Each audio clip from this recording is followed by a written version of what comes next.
সাদা ভাজি করবো, পুঁই শাকের সাদা ভাজি।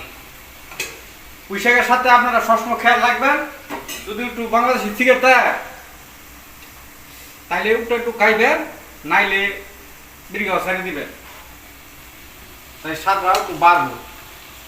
পুঁই শাক পুঁই শাক আছে, পুঁই শাক মনে করেন যেটা ইয়া দিচ্ছি, এই তো দেন দেন দর্শক দেন। এই যে দর্শক, এই রাখ রাখ রাখ রসমালাই মধু, এই মধু, এই যে ভাই দেখছেন একদম টাটকা। হাই হাই হাই মধু বেরিয়ে গেছে একদম যে বাংলাদেশে যে সোনালী কালার সবুজ আছে না, এই জিনিসটা মালবাড়ি কষি কষি খাইবেন আর ছাড়াইবেন।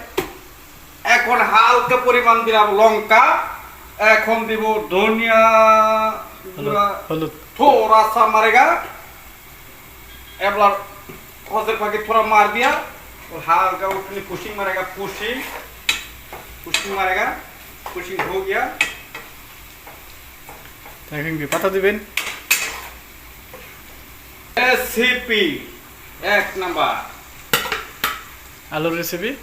आलू रेसिपी, आलू हल्का सिद्ध করে নেবেন, সিদ্ধর পরে সিদ্ধ না ভাজা, হালকা কষা দিব না, হালকা কষা হবে, ঠিক আছে।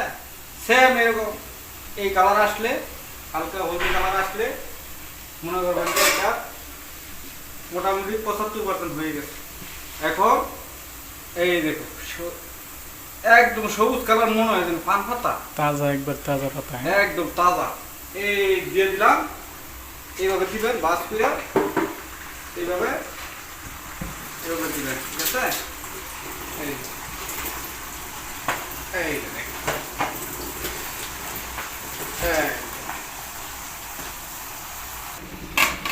প্রিয় বাংলাদেশি ভাইরা, যারা যারা বিদেশ আসবেন তারা ওই যে প্রশিক্ষণের পাশাপাশি বউ বাবি বই, হ্যাঁ, আর মার কাছ থেকে আর যদি কেউই না থাকে তাইলে আপনারা হোটেলে গিয়া যে লোক পাক শাক শিক্ষায়, ঠিক আছে, নাইলে কিন্তু বিরাট সমস্যা।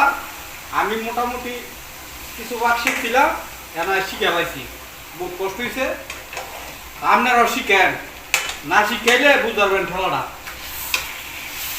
এই যে দেখেন কি এর মধ্যে কি দিমু মনে থাকে না, ঠিক আছে ভাইরা। এই যে এখন এইভাবে এটা সিস্টেম করে দিচ্ছি।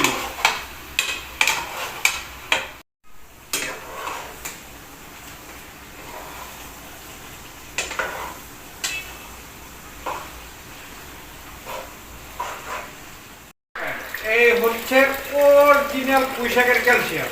এটা এই যে রেসিপিটা কি?